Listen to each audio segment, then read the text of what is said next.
Massive blasts and a mushroom cloud have erupted over Russia's Novorossiysk port after Ukraine confirmed separate but back-to-back strikes with its Flamingo and long Neptune missiles. Oil and ammunition depots are ablaze, but Moscow has hit back with massive, deadly strikes across Ukraine, and Pokrovsk still stands despite more Russian advances.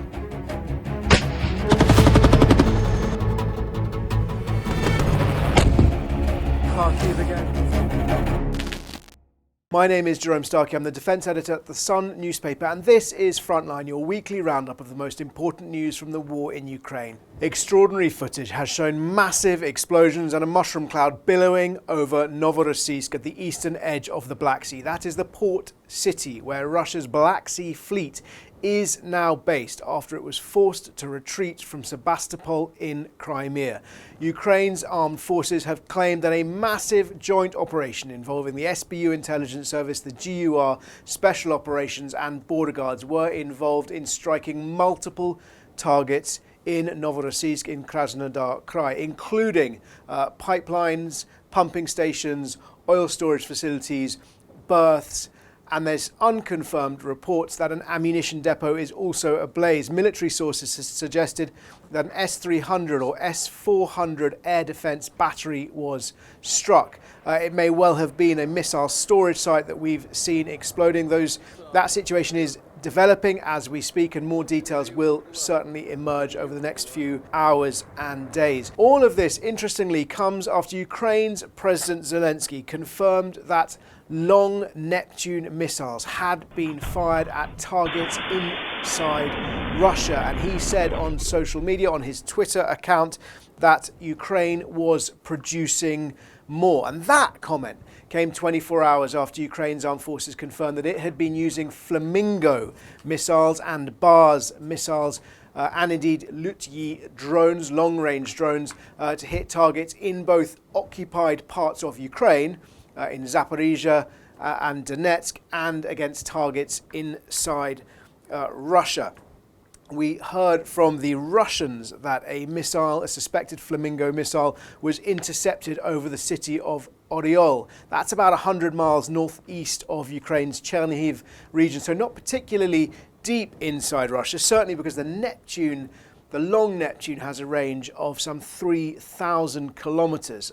The Bars has a range of about 800 kilometers, and the Lutyi drones have a range up to 2,000 kilometers. Now, interestingly, those Neptunes, of course, were the types of missile that Ukraine used really early on in the war to sink the Moskva, the flagship of Russia's Black Sea fleet. But over the years since, it's been developing that technology to increase the range of those missiles. And there's been a new cruise missile, ground-launched cruise missile, the Flamingo, introduced to Ukraine's arsenal. That Flamingo, important because in many ways it's Ukraine's answer to the Tomahawk. There's no suggestion that it's quite as powerful or capable as a Tomahawk, but nonetheless, Ukraine, in Zelensky's words, Ukraine's most successful mission.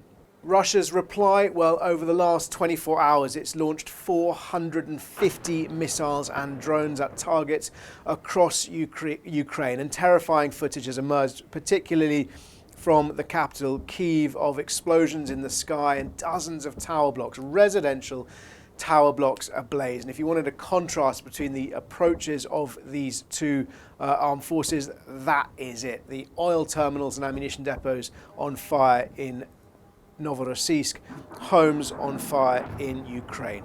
Ukraine's armed forces saying that 6 Iskander cruise missiles, 9 Iskander ballistic missiles, and 3 Kinzhals and 1 Zircon fired overnight. Those are the hypersonic missiles, the hardest missiles for Ukraine to intercept. But they have said their Patriot missile batteries were operating last night. They were successful. A number of those missiles were shot down. And Russia's other response, of course, has been that its forces continue their sort of slog across the front lines. We've seen advances, perhaps the most notable advances between Chuliopole and the other Pokrovsk, which is southwest of the Pokrovsk that we've been talking about before. That's on the sort of border between Mykolaiv and Kherson. The Russian forces advancing there, threatening to cut a road. I said last time that that Pokrovsk, which has been the epicenter of the conflict for so long, had all but fallen. Ukraine's defenders are clinging on in pockets of the city. That is heartening news, but nonetheless a terrifying situation for soldiers involved in that battle. The Institute for the Study of War confirming that Ukraine appears to still hold positions in the north and northwestern edge of the city, but including geolocated footage of the city council building. And we have seen footage, Ukrainian footage, of their drones striking Russian positions, Russian troops inside the city, despite the fog. That's an achievement because obviously the fog has really inhibited the opportunity for drones to operate effectively, because these drones, many of them relatively simple drones, operate on the sort of visible spectrum of optics, and when there's either rain, which stops them flying, strong winds, or fog, that makes it much harder. And that has created opportunities that Russia has exploited to gain this much ground. Firstly, to gain a toehold, and then indeed to fight its way through much of that city. Other reports today from Ukraine's GUR military intelligence unit warning that North Korea is preparing to send some 12,000 workers to Russia to work in a mega drone factory. Now, North Korea has already sent some 15,000 soldiers who deployed to Kursk and helped Russia repel Ukraine's assault into sovereign Russian territory over a year ago. This is different. Unclear exactly why, whether Russia has such an acute manpower shortage that it cannot staff its own factories. It's an indicator, though, of how important these Shahed drones have become for Russia and how desperate or urgently it wants to try and increase its production of them. I see this in the context of a report by the BBC's Steve Rosenberg this week, who was reviewing the Russian papers, and one report in the Russian press talking about how 7,000 Russian logistics transport companies are on the brink of bankruptcy. And across the private sector, it also reports that around 1 in 4 companies are defaulting on their debt repayments, indicative of the economic strain, particularly on civilian industries. And we have talked a bit on this show before about sanctions, the impact of sanctions, and of course on Ukraine's ongoing campaign of long-range strikes against oil and energy infrastructure, a mirror image of what Russia has been doing to Ukraine. And many of you asking quite legitimately, is it working? How long can the economy sustain? So that indicator from the Russian press inside Russia that the strain is beginning to be felt, or is continuing, I should say, to be felt. One other story to mention today is that President Zelensky appears to be mired in a corruption scandal, or at least aides of his, friends of his, have been dragged into a corruption scandal involving Ukraine's energy, repairs to Ukraine's energy infrastructure and arms manufacturers, including Firepoint. Has been named. Firepoint is the company that has been manufacturing the Flamingo drones. Suggestions that individuals close to Zelensky were involved in a $100 million money laundering scheme. Now, Ukraine has been a corrupt country for many, many years. Corruption is a problem there. It's no surprise in one sense that corruption continues, particularly if you imagine the system, the economy and government procurement processes like plumbing.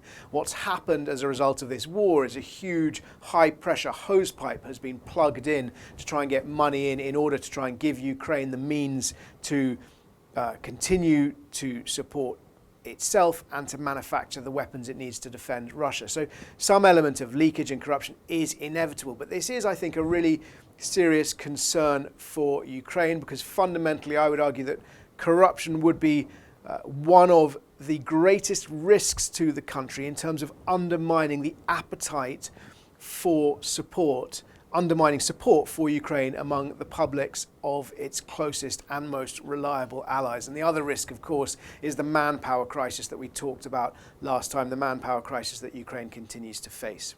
One other thing to mention today before we get to questions is just extraordinary footage we've seen of a Gatling gun, a rotating machine gun mounted inside a Soviet-era helicopter, a Ukrainian one, shooting down a Shahed drone. In fact, it was an M134 American minigun, the ones with rotating barrels so they don't get too hot, firing out of the side door of a helicopter at a drone. It's a reminder, in one sense, these Shahed drones, which are so effective at overwhelming Ukraine's air defences, partly because they're so cheap and Russia can fire so many of them, they're still relatively simple weapons. They can't swerve like a cruise missile. They don't hug the ground like stealth missiles. If you can get an aircraft up close to them, you can shoot them down with a machine gun. If you've got any questions, please don't hesitate to ask them in the comments below, and I'll do my best to answer as many as I can next time. A lot of you asking about manpower and recruitment, because obviously that we were talking about my experience and Angelina Jolie's experience on recent visits to Ukraine, where people we were working with were press ganged into Ukraine's armed forces. Question number one, slightly niche, I suppose. Should Poland arrest and deport Ukrainian exiles living there? I mean, fundamentally, I think Poland does and should continue to act within its own laws, and Ukrainian exiles living in Ukraine are not breaking the law, so therefore it would be, I would argue, illegal to send them back. There is a concern in Ukraine, and certainly in Ukraine's government, about the number of fighting-aged men, people who would be eligible for the draft, who are living outside Ukraine. And Kyiv has taken steps to try and impose consequences on those people, particularly, for example, through refusing, I think, to renew passports. If I'm remembering correctly, they were looking at mechanisms like that to try and force people to come back into the system.